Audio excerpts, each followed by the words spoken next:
It's been a pretty wild few days. One person took over two teams, made a trade with himself, flew up the league over it. He stands to profit like $3,000. Oh! So they actually let him pull his money out. So he you can't pull your money out after 48 hours after your draft. We were like 5 days after the draft. Oh. And they let him pull out his money. Pretty wild, uncovering him before the season even starts. If you play fantasy basketball, you need to watch this video. There are people cheating out there and scamming, and we're going to try to get to the bottom of it on Hardly Legal.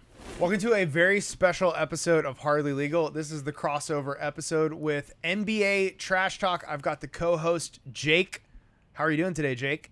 Doing pretty good. Glad to be here. Thanks for being the first non-anonymous person on the channel here Yeah, at Hardly Legal. We've also got Big Prime from the YouTube channel BigPrimeTime. Check it out. If you're a deadbeat dad, he gonna find you.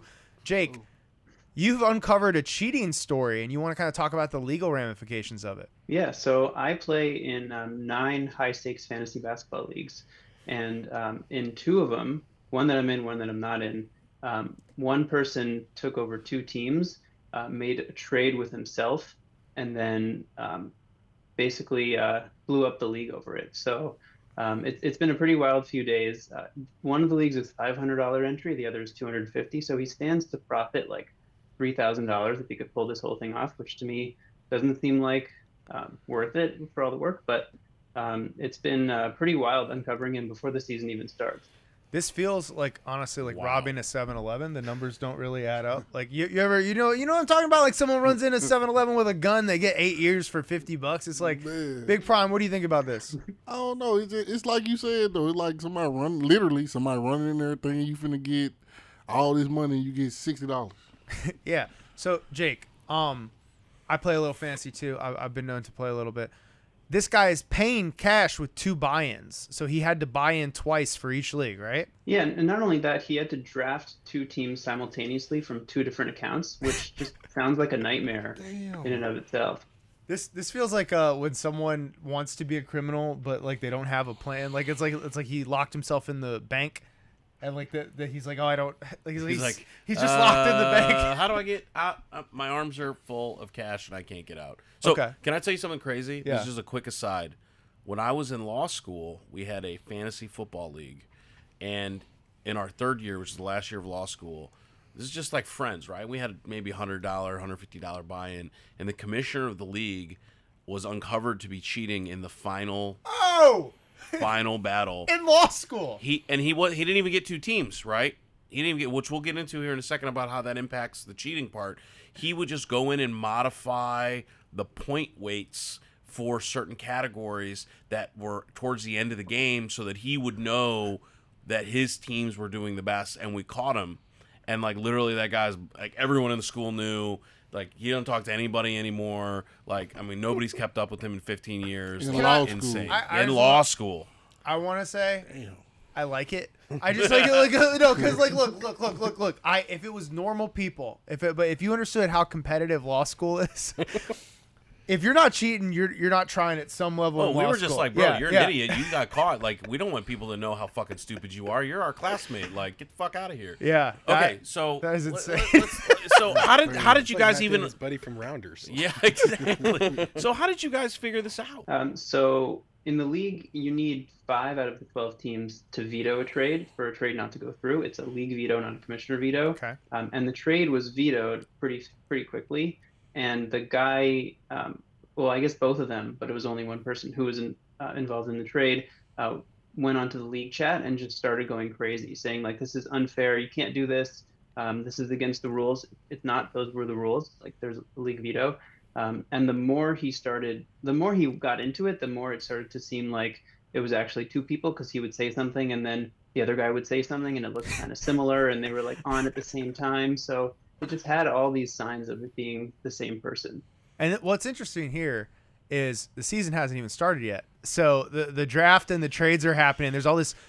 One thing about fantasy basketball is usually the chat is dead until after the season has started. So the fact that these guys are even in the chat is, I think it's the first thing that's suspect. Like the chat shouldn't be active when the first game hasn't even tipped off. So did they have like, you know, like one guy was, you know, using like English and then the other guy was like broken English Korean guy? Like, how in depth was the separation of personalities? It wasn't really at all. Like, and I have some screenshots of their conversation.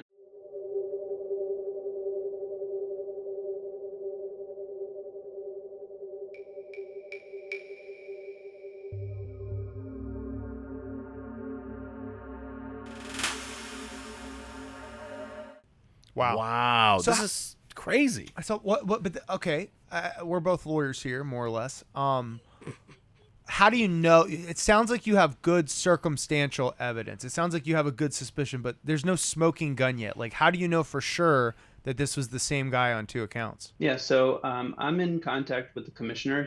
This commissioner runs like 20 of these high stakes leagues, and he's pretty much the one who figured it out pretty quickly. I have a message here that he sent me. I can send it to you guys also, but it's an email from LeagueSafe, which is the company that does like escrow for fantasy sports. Yeah, People we all put their gamble. money We in know and hold LeagueSafe. it, you know. So LeagueSafe sent an email that said, sent it to one of the people who cheated, that said, as the commissioner did not approve the refund, we cannot issue it. We also noticed a number of similarities between your account and Kevin's to the point where it does look to be the same person. Oh, So that's it. That's the proof. Big Prime. If you were playing fantasy sports with someone for money and you found out that they were cheating, what would your reaction be? I'm gonna tackle their ass. Crush them. Hey, nah, for real though. Then I feel like all the money that they hold on. So was money already being made, or is still fresh? It's still in the escrow, right? Well, look, Jake. Let me try to explain how dumb this is. So to play fantasy basketball with LeagueSafe, you have to put the money in for real at the beginning of the season. Okay. You then do not win or lose until what? April? Like, so Yeah. you're talking about your money is tied up for 6 months. Oh, That's you why I'm dumb. saying this guy tried to rob a bank and he woke up and he's just living in the bank now. Like you bank work robbed for the him bank. now. He works for the bank. He clocks in 9 to 5. Like he's like even if the trade had gone through, which you told me the trade earlier. We could put a screenshot up, but for the hardcore people, it's Joel Embiid, who is a good player but a terrible human being, and he deserves every injury. And then I feel about that. what was it? LaMelo and Dame was the other side of it. Pretty much, yeah. There's Tobias Damn, we Harris trying to on get one the top side. one. Yeah, so that's a good like the guy that Yeah. is trading away Embiid and getting LaMelo and Dame. It is a better deal for him, but it's not so lopsided that he's just gonna win the league. He just went from having a 1 in 12 chance to like maybe like a 1 in 9 or a 1 in 8 chance. This guy is just objectively like dumb. Like besides being a cheater. It's like those people who like call in. They're like, 911, someone stole my drugs. Yeah, Right. yeah. Like it's like he like narked on himself by making such a fucking big But deal still got about it. vetoed. And so No, not only he got vetoed, but then he emails LeagueSafe. It's right? actually dumber than that. 911. Yeah. This guy, I sold him some drugs for $80, and I'm checking here. $20 of the 80 is counterfeit. Yeah, I'll hold. yeah, this is where I live. Yeah, that's my address. Yeah. Yeah. Okay, I'll hold. Yeah. Hey, so my question is, did you guys? I know y'all kept his money. I hope y'all did. Yeah, it's in league Yeah, safe. it's still in the league. Yeah. Yeah, he dumb as hell. He dumb as hell. So what? Okay, so you're calling us. We're kind of breaking this story. What is the current situation? So is he just gonna awkwardly stick around for the rest of the season? The trade was vetoed. Like, what's going on? Yeah, so there's actually two parts to it. So he entered two different leagues. One was using LeagueSafe and one was using FanTracks. And I actually want to use this opportunity to call out FanTracks because they actually let him pull his money out. So he put two $500 accounts into FanTracks. They have a policy that says you can't pull your money out after 48 hours after your draft. We were like 5 days after the draft, and they let him pull out his money. So we now have a league that we already drafted with 10 guys who have teams and 2 empty teams that nobody's going to pay $500 to take over a team they didn't draft. Ruin the whole he league? screwed over the whole league. Wow. And FanTrack. I mean, let's just call it what it is. FanTrack should not have let him get the refund. That's interesting. I mean, it's just suffice to say that FanTracks is willing to let cheaters cheat. Yeah. And let them get away with their money. Damn, FanTracks. There's an opportunity for League Safe to sponsor us, actually. It's just someone from League Safe, reach out to us. If you've been cheated in fantasy sports or you suspect cheating in fantasy sports, reach out to us. So it does sound like the league is going to have to be refunded, right? That seems like the most likely thing. What do you think? The commissioner right now, because he runs both leagues, and in League Safe, the money's still there. So he's trying to do some sort of promotion where you can take over 2 teams for the price of one, put $500 in, and you get a free roll on a $250 entry league. But I don't know if anybody's going to buy that. Why he just didn't like redraft? Like that'd have been the best, safest thing to do is just have everybody just redraft. We could do that.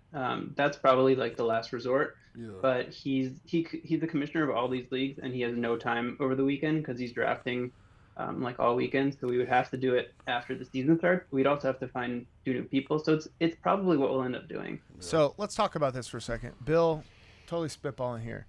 Any legal recourse? Do you guys know this guy's like actual name? Did League Safe provide like his real legal name?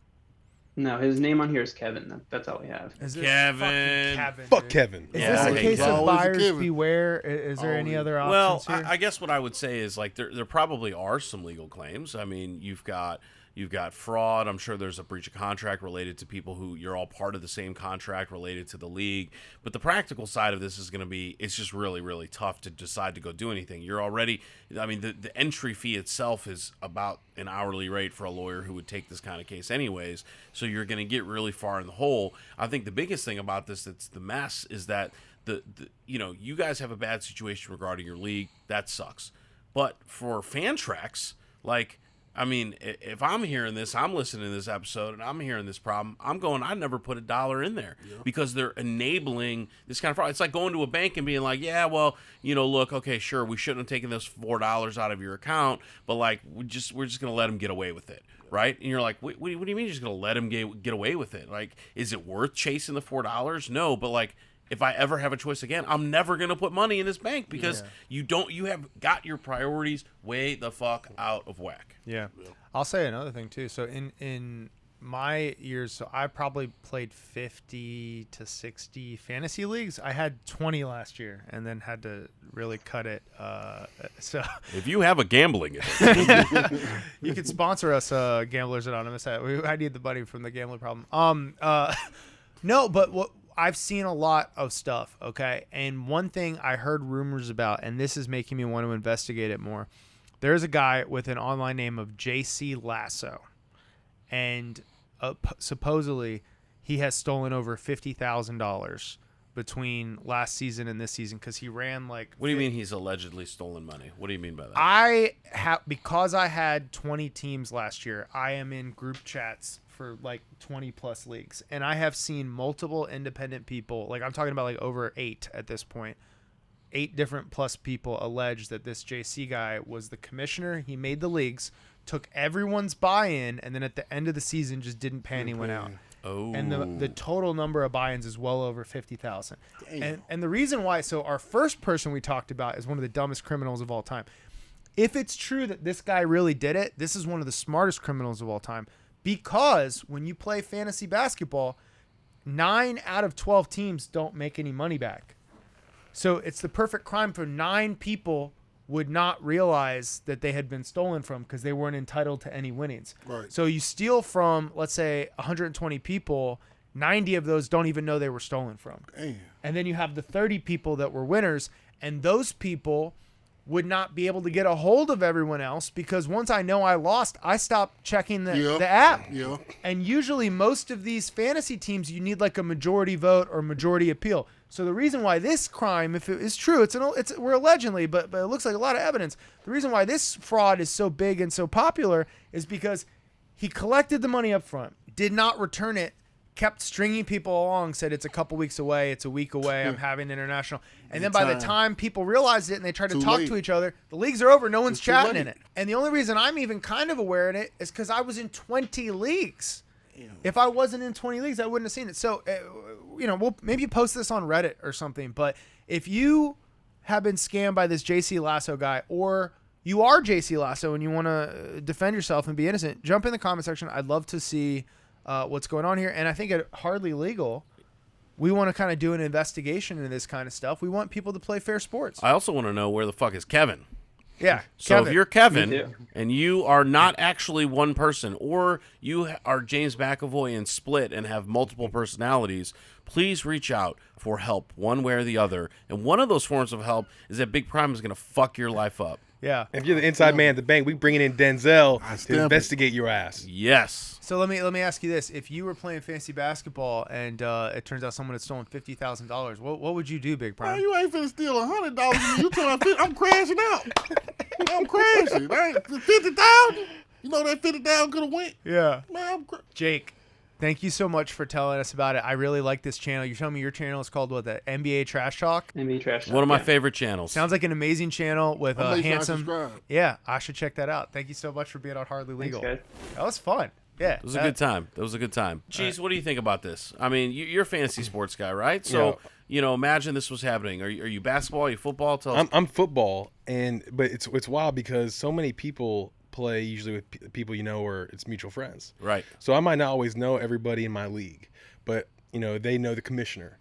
It's interesting because in this situation, you can be in these leagues where you don't know nobody. Yeah. And everybody is in a sense anonymous, and so the idea of like being able to validate somebody as even not even having the evidence that necessarily just yet that it is one person. The idea that we don't even know still, it could be two people, but being able to prove that, it's wild. Well, and it talks about like some very basic things, right? Like the commissioners don't even know who these people are, right? Like there's some checks in there that could be very obvious. Like, hey, all you got to do is build a one layer that says, hey, or does this one person, did they use the same login, same phone number, same IP address? Yeah. Right? And you don't have to say red flag. You could just say yellow flag. Hey, we got a flag in the system. We need you to send your ID in. A big part of the problem is that these big platforms like Yahoo and ESPN really don't care about the players. And the whole reason that League Safe and FanTracks even exist is because Yahoo and ESPN don't have a way to collect money and store money